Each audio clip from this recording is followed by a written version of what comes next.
What's up, guys? Welcome back to another episode of Behind the Facade. And what on earth is going on with the crypto market? The world of crypto has basically experienced its Lehman moment. And we're going to talk about that. WTF, what's going on there? Also, I would like to get into Twitter and talk about what's going on there, but I don't think I'm going to get a chance in this particular episode. There is so much going on in the tech and crypto space that's really, it's just hard to kind of keep up with it, the speed and the pace at which it's all changing. So I actually remember really well 2008 and the Lehman Brothers collapse. I'll never forget it because it had such ramifications for the market. But I can remember seeing Lehman Brothers was this huge bank based in London and New York and all over the world, but they had a huge big office in Canary Wharf in London. And I can remember these scenes on Sky News playing out, and you had all these staff members walking out on the street holding boxes with their personal belongings. And that's it. They had just lost their jobs. These were masters of the universe, kind of traders that would earn $1 million a year and all this. And literally, that's it. You've lost your job. You're out on the street. What happened next, I don't need to really tell you guys. I mean, the global financial crisis enveloped the world thereafter. And what it was that caused all of that was it's the cascade or the domino effect. And that is that everybody is kind of like standing on the edge and, they're all doing really well as long as everybody stands on the edge. But the moment somebody falls over the edge or gets caught or pushes the envelope too far, then that's it. They drag everybody else down with them. And that's what happened with Lehman Brothers. As soon as it collapsed, it went bankrupt with billions in debt. And the counterparties that had lent them money, obviously then went under themselves. And the people who had lent money to those guys started to go under as well. And it was just this kind of cascading, just keeps on getting worse and worse. And as soon as one is gone, it drags down the next. And what that had, the impact that had was it froze the financial markets completely. And you couldn't get loans, you couldn't get mortgages, you couldn't get anything. And so what actually started to happen then is the broader economy, whilst those are all the banks and the financial houses and stuff getting under trouble, you would kind of think, well, I run a normal business on the main street. I shouldn't be impacted, should I? But the reality is the banks were impacted. And so they withdrew any kind of overdraft, they withdrew credit cards, they withdrew credit terms, everything like that was pulled. And I know people that had good, profitable businesses that basically went into a cash flow crisis because they couldn't get access to their overdraft, their banking overdraft that they would typically use. Every month they'd go into the red, and then by the end of the month they get paid and they'd be out of the red. Those were frozen. Suddenly they have a cash crisis. So this is a property. This is a property podcast. You come here for my input on property investment, things like that. I'm not a crypto guy, but I have to say we have to talk about that today because there's various lessons to be learned from this, but also I do think we're going to feel the impact of this. Maybe not in a big way, but we are definitely going to feel the impact of this. And I don't think the market is done yet. The market is only just beginning to kind of deal with the fact that this company FTX has gone under. And I think we're going to see an awful lot more on this whole topic over the next couple of weeks and months. And so without further ado, let's get into today's episode.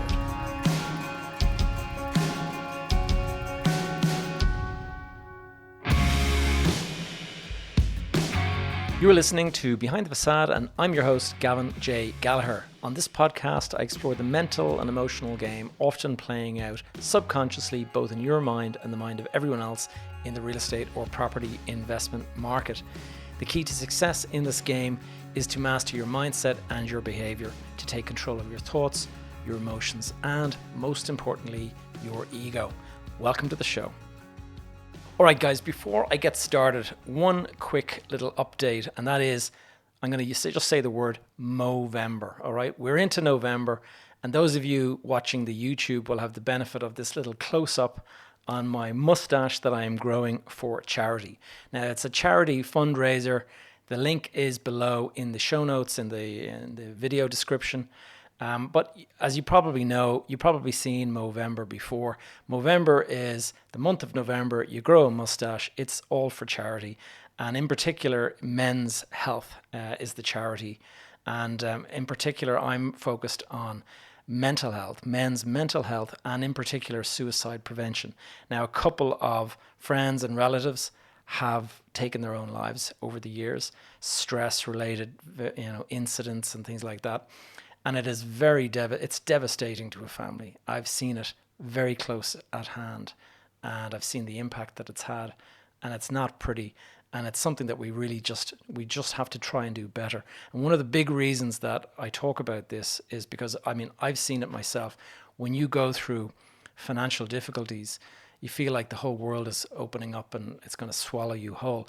But the worst thing about it is that guys, men in particular, as opposed to women, men are supposed to have this kind of tough exterior and they can deal with stuff. And it's like weakness to admit that you're suffering from mental health. And so a lot of guys will bottle it up, say nothing, and it becomes too much for them.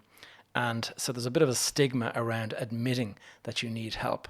And I'm just here to tell you, like, guys, if you're feeling it, go and seek help. There's no stigma at all. With the benefit of hindsight, you look back and you kind of say, you know what doesn't kill you makes you stronger. But you really do need to ask for help if you are suffering in any shape or form. Now, this mustache, have to admit, absolutely hate it. My wife hates it. Every time I go to eat, I can feel it like bristling on my food and stuff like that. So you have the next couple of weeks to see me wearing it. And on the 30th of November, that evening, it's gone. You won't see it anymore. So go and have a look at the video if you want to go and see the close-up because I look ridiculous. Somebody said I'm looking like Tom Selleck from Magnum PI. I'm not so sure. Right, let's get into the main topic here, and that is the crypto meltdown.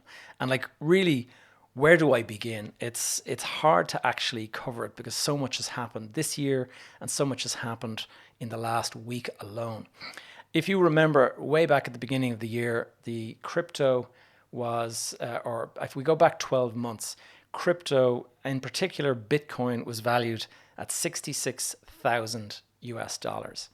And then it started to go through a bit of a decline and various things started to happen. And it ended up very quickly losing about 70% of its value and being valued down around 18 to 20,000. Now, that's where it's been sitting for months. And what happened then that started to put it under more and more pressure. It fell from 60 down to 40, then down to 30. Various events started to take place that really knocked the confidence of the market. And the first one that I'm kind of thinking of was back in May when a crypto coin called Terra Luna basically collapsed. And Terra Luna was supposed to be this stable coin where the value of it would stay the same. But something happened. I'm not going to go into all the detail, but basically it lost pretty much 99.9% of its value overnight. And a huge number of people had a lot of money tied up in it, lost everything. Now, people with literally hundreds of thousands in value lost. Now, not long after that, this is one of the problems with this kind of market, is that they're all interconnected and interlinked, and guys that have got investments in one, if that goes down, it can trigger margin calls that makes you have to force you to sell other things to kind of free up capital to pay off your loans and stuff. And so it has this domino effect. And not long after Terra Luna was gone, Celsius announced that they were freezing all deposits or all withdrawals of cash from their fund. Then, not long after that, Three Arrows Capital, which is a crypto venture fund, they went under. And then who comes in to save the day? Only Samuel Bankman-Fried. And he swooped in with a $240 million loan to save BlockFi from going under. And he gave an additional $200 million loan to Voyager. And the reason that he had to do this was because these companies were going through a liquidity crisis. And I'm going to go into a little bit more detail as to liquidity and insolvency and all this in a little bit, but let's just keep going on this for a moment. So Samuel Bankman-Fried, considered by the whole crypto industry to be a savior, and effectively being compared with JP Morgan, who is the banker from back in the 1930s who saved the day back around the time of the big US Depression. And everyone is calling him a genius. Samuel Bankman-Fried, SBF are the initials that he goes by, and everyone's calling him this like genius. And he went and this Warren Buffett giving pledge. Warren Buffett and Bill Gates have kind of said that they are going to give 100% of their fortune away. And it's going to be given to philanthropy and charity and all that. And he has gone and signed the giving pledge, this guy, SBF. And he drives a Toyota. Like he's worth billions, but he doesn't care. He drives a Toyota. He's a nerd. He's a geek. He wears runners. He has this like big mop of hair, and he really doesn't care about money. So what does that mean for everybody? Well, it means he mustn't be motivated by greed, and therefore you can trust him. Isn't that right? Who is Samuel Bankman-Fried? Well, SBF graduated from MIT, which is the Massachusetts Institute of Technology. He graduated in 2014 with a physics degree. And he started working at an investment firm called Jane Street. Now, he was what's known as a quant trader. And that is where if anyone has seen that movie, The Big Short, not The Big Short, The Margin Call, with Kevin Spacey and a couple of other guys, there's a scene in it where the guy's explaining what he does, and he's like a rocket engineer or something like that. And these guys, they are mathematical geniuses. They know how to count, calculate, and all this kind of stuff in their head. Very, very smart people. And he's one of those people. If he's a quant trader, then he's very, very good at that kind of stuff. Anyway, it didn't take him long to figure out that you can make a lot of money doing this. So he left Jane Street to set up a company called Alameda Research. That's his trading firm. And what he did was, and he's famous for this, is he noticed a gap in the market, in the Bitcoin market. And what he found was that if you're buying Bitcoin in the US exchanges, you could buy it at, say, $10 or let's say $10,000. But what he found was that he could go to a Japanese Bitcoin fund and he could sell the exact same Bitcoin in Japan for 11,000. So he'd make a 10% profit instantly and with zero risk. He was basically buying on one exchange, selling on the other in the same moment and making 10%. So in the matter of months, he made $20 million doing this. So clearly knew what he was doing, smart guy. And this kind of light bulb went off in his head and he said, whoa, this crypto stuff is insane. I can make a lot of money at this. So 2019, he establishes FTX. Now that is an exchange, a crypto exchange.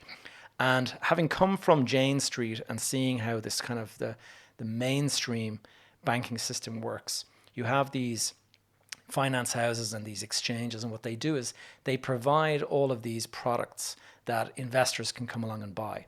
And I've talked before in this podcast about my experience with CFDs, that's contracts for difference.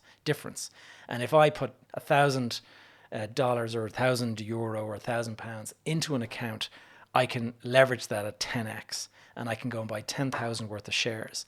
And if I double my money on the 10x, I've made, you go from 10,000 to 20,000, you've made $10,000 profit, but you only put 1,000 in. So you've made a 10x return.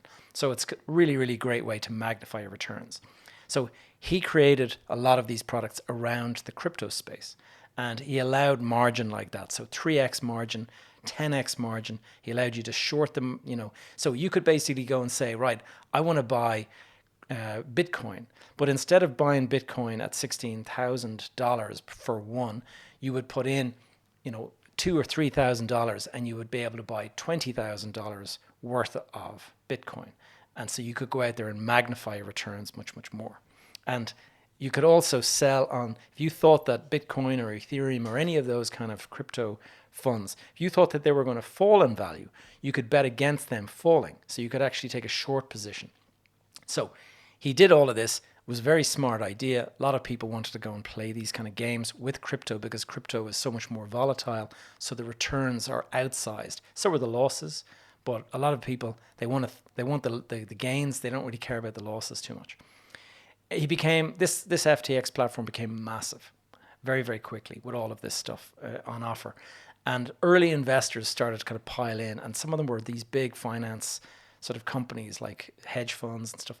And in particular, what was interesting I found was that a crypto exchange, the largest crypto exchange called Binance, they also invested in FTX.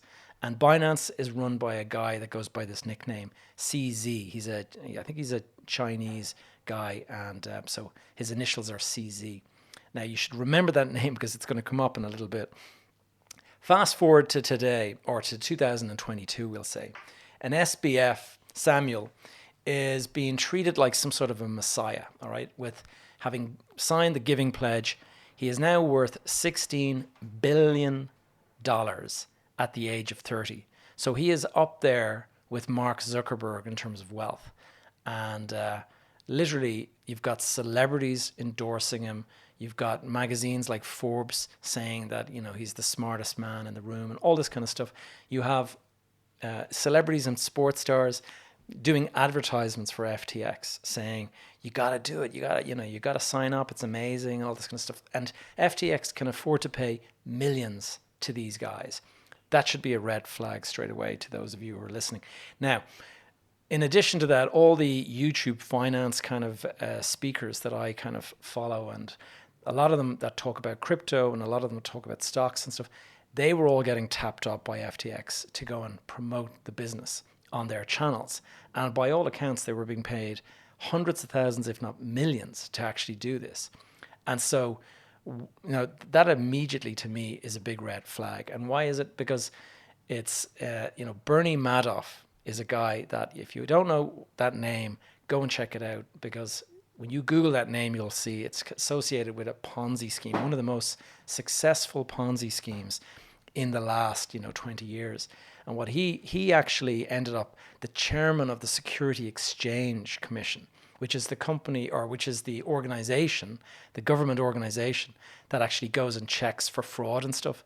And meanwhile, he was the biggest fraudster of them all. He had created this Ponzi scheme. And the way a Ponzi scheme works is you get customers, new customers in, give you money, and they give you money because you're promising these amazing returns. And how do you promise the amazing returns? Well, you give the guys that are already in there their returns, and they go out then and say, it's amazing, I've just made all this money. So let's say, for example, I was to offer you 10% on your money return on your investment. Give me 10,000, I'll give you 11,000 at the end of the year.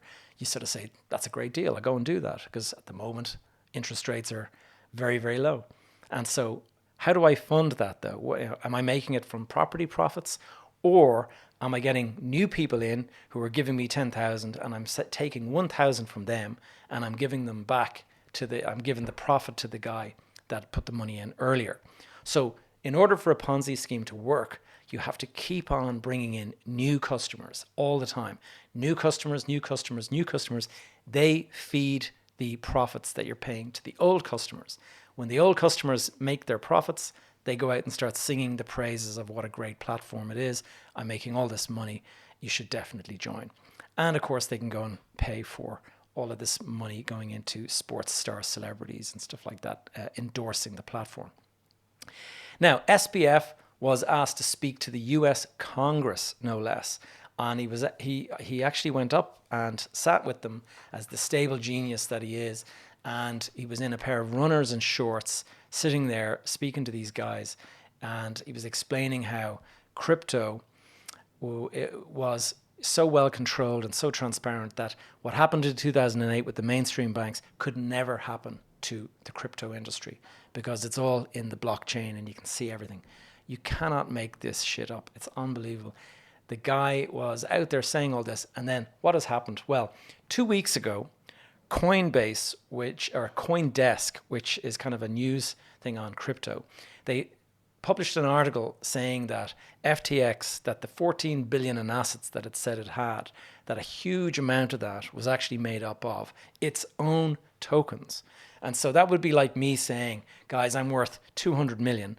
And meanwhile, 150 million of what I'm saying is my net worth are shares in Gavin Gallagher Limited. and I've just put a value on those shares that I decide myself. It's not like there's no money in the account. It's just I'm valuing my own shares myself. And anyway, this is what he was doing by all accounts. And a couple of days later, CZ, the guy from Binance that I mentioned earlier, he decides that he wants to get out. He has 23 million FTX tokens. They're called FTTs because of the tokens. And now, if you had 23 million tokens worth billions, and you decided, oh my God, this is going to fall in value, I better go and sell these very, very quickly. Would you go out and tweet this and advertise to the whole market that this is what you're about to do? No, you wouldn't, because what he's done is telegraphed to the market, the price is about to fall. And what he did, and it looks like it was totally intentional, is he announced he was going to dump his own 23 million shares on the market, or tokens on the market.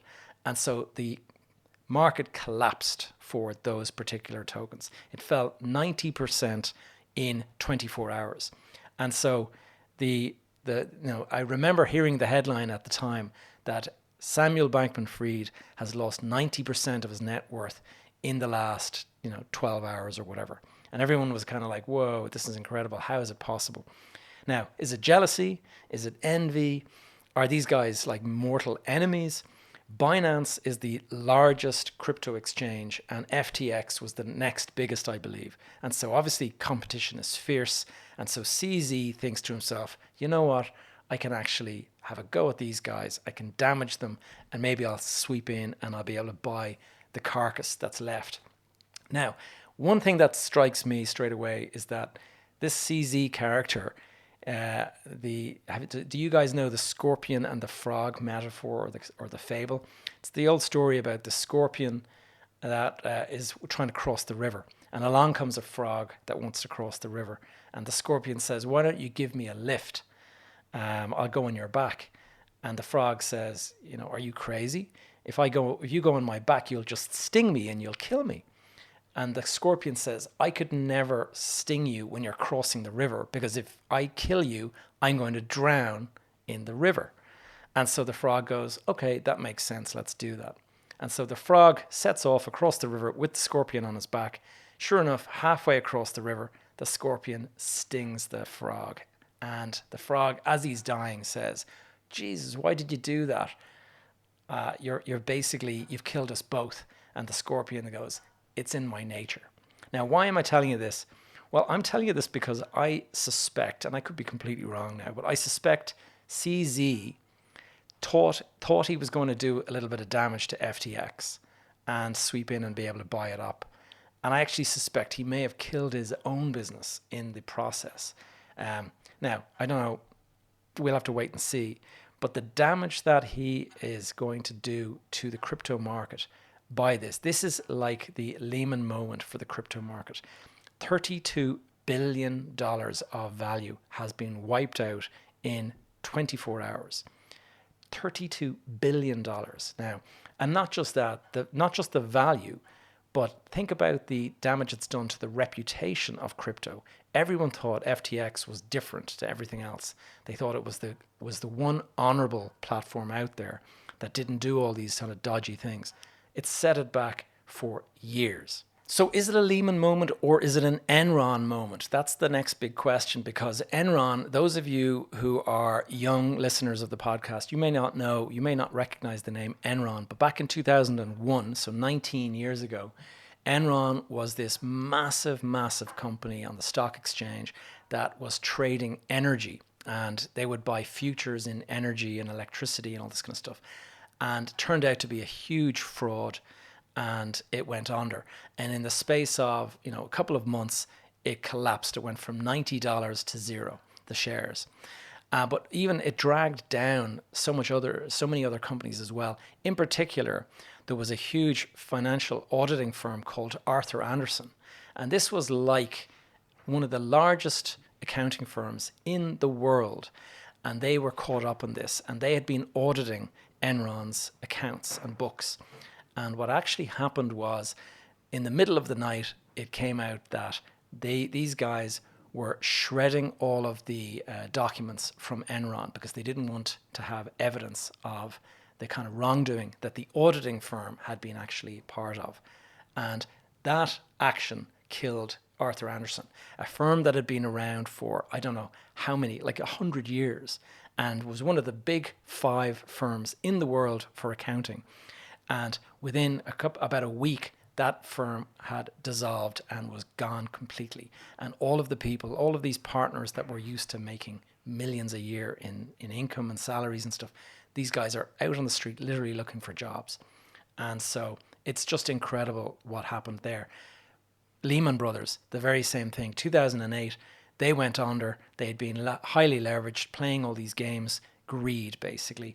And sure enough, along they go under. Somebody decided, you know what, we're not going to bail these guys out.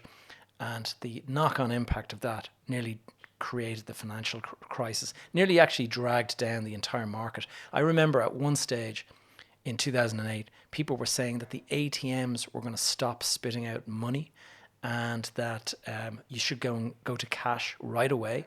And there was people selling gold. I mean, I can remember seeing these kind of advertisements, and people were selling booklets that had like little gold coins, and you could actually buy these booklets so that you could actually trade gold because cash was going to go to zero. So as it turns out, it was all a bit of an overreaction. But at the time, certainly for weeks and weeks, this is how it was playing out. It was very, very difficult time, and it's kind of hard to believe when you look back now. So companies worth billions with tens of thousands of employees, they can go bust, and they do go bust. And literally when it happens, it can go overnight. And sure enough, SBF and his FTX platform, which was worth 32 billion, in 24 hours, gone to zero, bankruptcy. Now, what's incredible is he actually came out and tweeted that everybody's money in the US platform was safe, and therefore they didn't need to go and pull any money out. And Alameda was his trading firm. That was okay. And sure enough, 24 hours later, all 3 of the firms, so Alameda, gone bankrupt, FTX.com, which is kind of the international platform, gone bankrupt, and FTX US, which is the one that everyone thought was stable, gone bankrupt. And I've just read recently that SBF himself has declared personal bankruptcy. He was worth 16 billion at one stage, and he apparently had been borrowing money against his own assets in the FTX platform, and he borrowed $650 million. And he obviously now has gone to zero with that, and so he has personally gone bankrupt as well. Now, what is causing all of this? The problem is, and this is something similar to what I talked about in the Chinese property market problems that those guys are going, is that there's tons of hidden loans, off balance sheet transactions, all of this kind of stuff is going on. And the problem is it's murky. Nobody knows who owes what, who's holding the bag when this firm goes under. And already the eyes are all turning to crypto.com, which is another crypto entity that is now they've put withdrawal of your funds is now paused in there. You can't get your money out, and it's because of this liquidity problem. Now, I talked earlier, I said that I would mention this. There is a thing called liquidity and there's a thing called insolvency, and insolvency issues and liquidity issues are 2 completely separate things. And I got to know this very, very well back in 2008.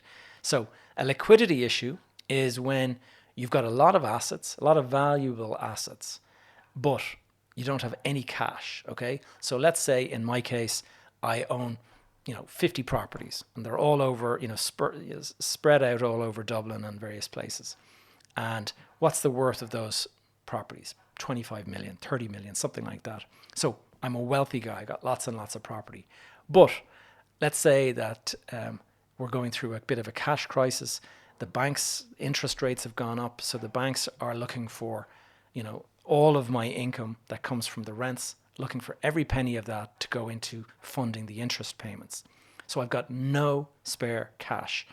And then somebody says, the roof has collapsed on my house. Can you go and repair it? And I can't afford to repair it because I have no cash. The bank are taking all my cash. That is a liquidity crisis. And what happens is you're not able to pay your bills. So along comes a contractor who's gone and done a new bathroom for you or something like that. And instead of you saying, here you go, mate, the guy can't get paid because you don't have any money. And next minute he can go to the courts and basically force you to pay him. And when that happens, if you don't have the cash to pay him, what can happen is that you are basically made bankrupt.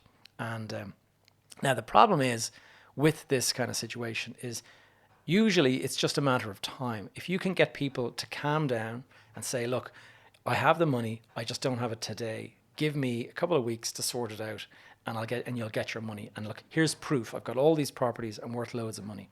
That's what most people were able to do. And so you don't have an insolvency problem.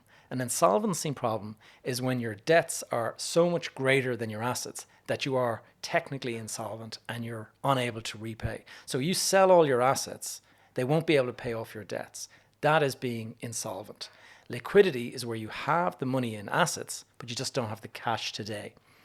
Now, the problem is a liquidity crisis can turn into an insolvency crisis very quickly. And that is what the actions of this chap, CZ, dumping the tokens on the market did.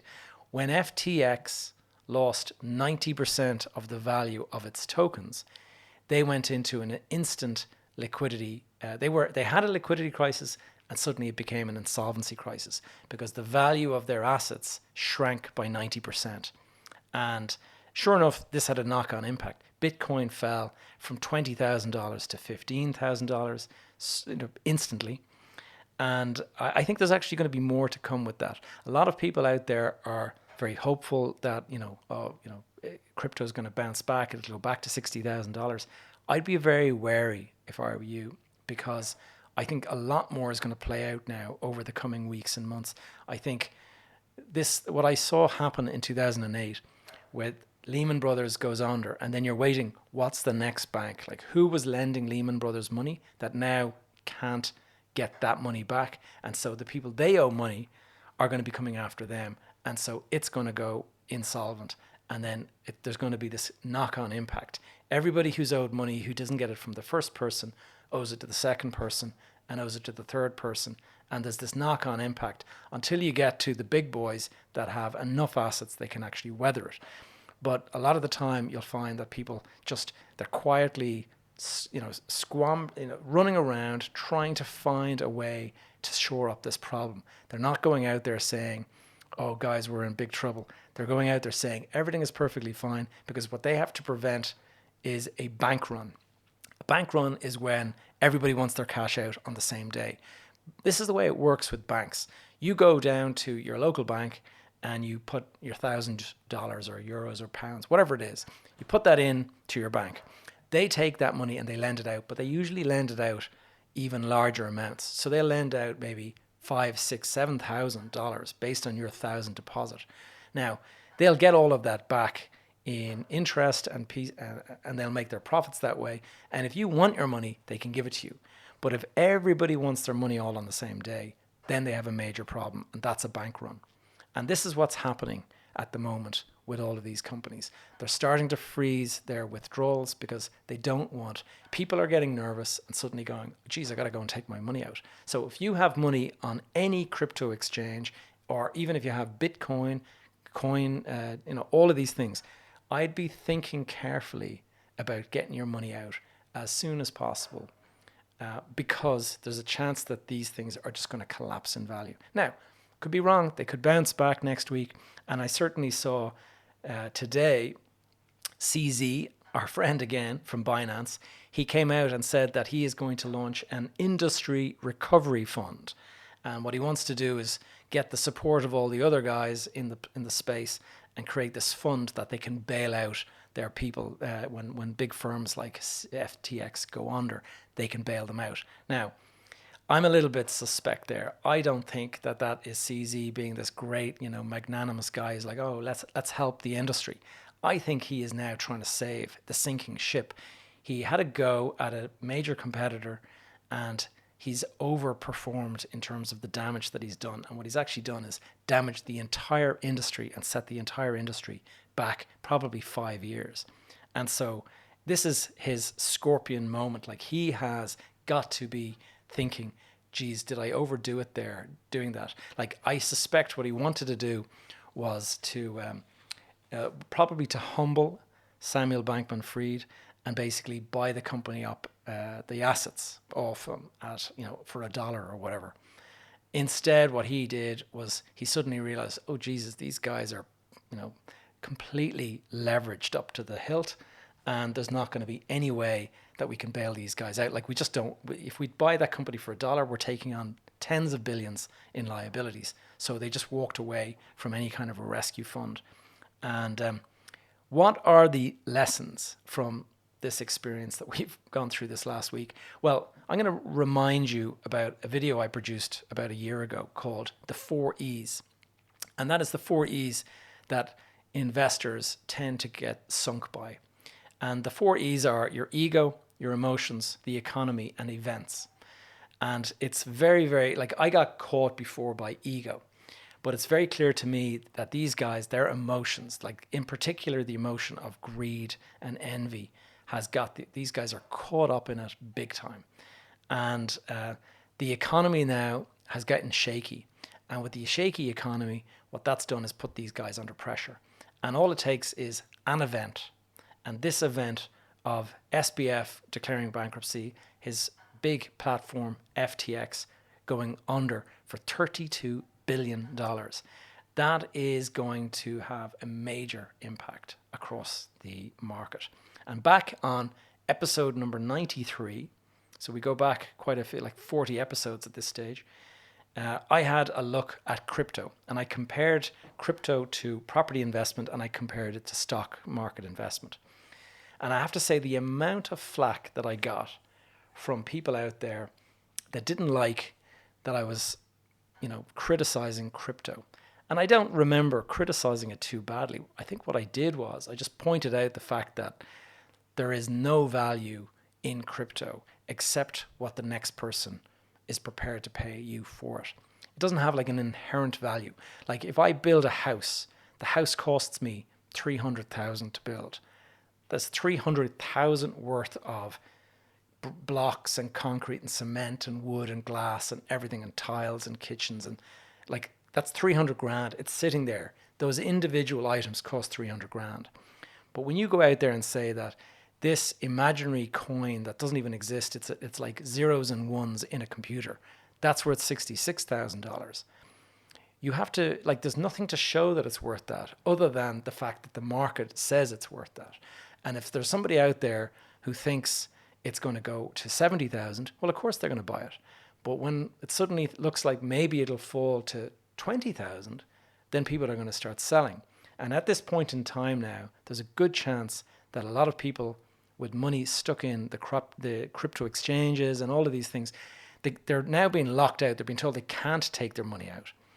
And I think the whole market could kind of freeze up because of this. So we'll have to wait and see. But I think the counterparty risk is massive. I think the fact that if SPF and his platform can go under with 32 billion of debt, then the impact on the market is going to be, there's guys out there that probably had investments in FTX. They valued it on their balance sheet at like 500 million of an investment there. That's gone to zero. So you would have used that to borrow money against some other investment, or you would have made it against investments. If that goes to zero, then the counterparties to your debt come back and say that collateral is not worth anything any longer. We need you to go and put more collateral in, or different collateral. Suddenly you have to start selling assets in order to free that up because of the liquidity versus insolvency crisis. Now, suddenly that liquidity becomes insolvency. So you got to be very careful. Final few points on this. Ask yourself, those of you who did not like hearing my criticism of crypto last year when I came out with that episode, like, look back now and what's played out in the market. Was I wrong? I think you'll probably find I wasn't too far off the point. And so you got to ask yourself, when you're in this situation And I'm not trying to pat myself on the back here. I'm simply trying to make the point that if you are too close to an investment or an idea or say a business model, you can often not see that, you're too defensive. If you're out there and somebody criticizes something and you're really defensive and you're saying you're all wrong, if you can't have a calm, discussion or like a debate with somebody about the pros and cons without getting upset about it, then maybe you're a little bit too close, and you have to kind of be careful about that. Cognitive bias. I keep going on about cognitive bias, but there's never been a clearer sort of message here, that continuity bias. Anyone who thought that the crypto craze was going to keep on going, $66,000, next it was going to go to 100,000. I can remember people saying it will go to $500,000. I can remember them saying that. And so there's a lot of you guys out there that might have wanted to believe that, and that's continuity bias. And so you think, I'm going to invest in it because it's going to keep going. You have to wonder now, with all what's going on, is that possible? I think it could be a couple of years before the market recovers from this. And back in 2001, 1999, 2000, we had the dot-com crash. And the dot-com crash was very, very similar. If you had .com in the name of your company, you were worth billions. Very, very same thing as played out in crypto. If you're crypto, you're a billionaire. If you're into crypto, there's billions to be made. It's exactly the same thing. And everyone, oh no, it's not the same thing. You're defending it too much. Just step back and have a look. Objectively, it's exactly the same thing. It's people getting greedy, people trying to make millions. And there's nothing wrong trying to make millions. But when everybody is on the same sort of party boat and they're all kind of dancing away and then suddenly realize, hey, by the way, we're sinking over here. Suddenly everyone goes to one side. The whole thing will turn over. Now, confirmation bias and continuity bias. Confirmation bias is where you only want to hear the information that you want that'll support your business case. So you're out there looking for information that will support why you should stay in the market. And I can tell you straight away, I've seen that today. With this guy CZ saying that he's going to do this market rescue fund, that's somebody trying to get the confirmation bias. And sure enough, the Bitcoin price has ticked up because of that. Now, who else came out today and said something about it? Elon Musk. Elon has come out and said that Bitcoin will survive this. And I have no doubt it probably will survive it. But the thing is Elon has not exactly been the best businessman in recent times. Everyone thinks of Elon as this incredible guy. Like, I have a lot of admiration for him as an engineer. What he's done with SpaceX and the vision to kind of like get us to Mars and all that, that is incredible. What he's done with Tesla, incredible. But is he an infallible genius? No. And what he has done with Twitter, oh my God, like it's like a train crash. It's like watching a train wreck. It's to see what he's done. So in the last Friday, a little bit over a week ago, he laid off 3,700 staff.